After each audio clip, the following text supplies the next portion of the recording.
Have you observed that while praying in your school, the teacher will make sure that you guys stand according to your height wise, right? From smaller to shorter. Similarly, we can arrange the numbers also. We can arrange the numbers from smaller order to greater order. So arrangement of numbers from small to big or smaller order to greater order is called as a ascending order. Similarly, have you guys watched the pyramid? So if you observe, the base of the pyramid is larger, whereas as I go up, its length will keep on decreasing, right?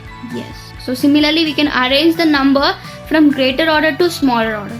So this arrangement of numbers from big to small is called as descending order.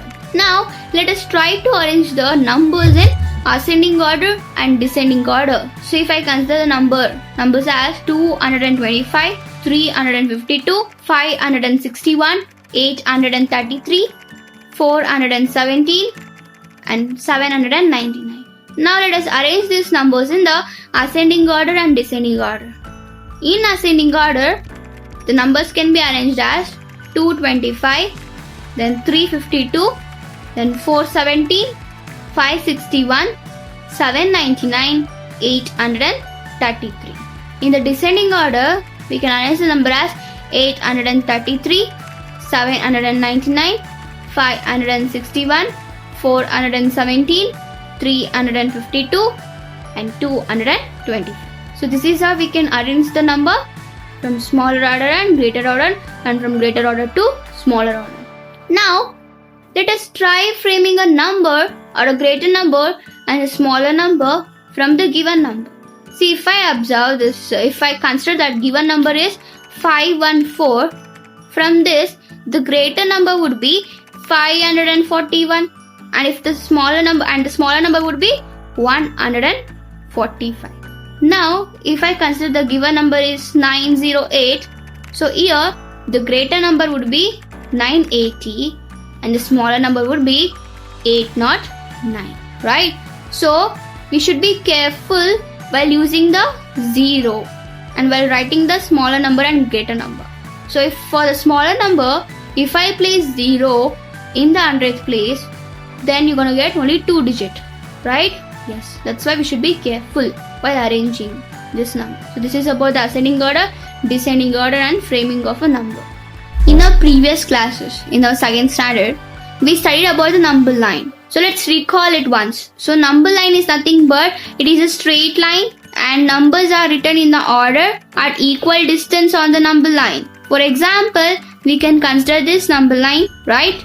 Yeah, where here on this number line, if you observe, the numbers are placed on equal distance from each other, right? Yes, so all the numbers is having a unit place between them or a unit distance between them. So my question is, in this given number line, which number is a greater number or which is a smaller number? So in this number line, so 100 is a smallest number and 200 is a largest number. Now, let us try to solve few more questions on this number line. For example, the first question is 180 is between dash and dash. So here if you observe on this number line, the 180 is between how much? It is 170 and 190. Then the next question is which number is after 120 or a number after 120 is? So half term number means so it is 130. Similarly, the number before 150 is. So before number means we should so it is 140. Then the number on the right side of 160 is. See, on the right side of 160 is 170. The next question is the number on the left side of 110. So towards the left side of 110 is 100. Then 140 is on dash side of the 170. So 140 is on towards which side of 170? It is towards the left side of 170. Right? Yes. So likewise, we can answer the given questions on the number line. And we observe that the value of a number will keep on increasing on the number line as we move towards the right side from up any point. And the value of the number will be decreases or will be keep on decreasing on the number line as we move towards the left from any number or left side from any number. So this is about the number line and this is about the lesson numbers.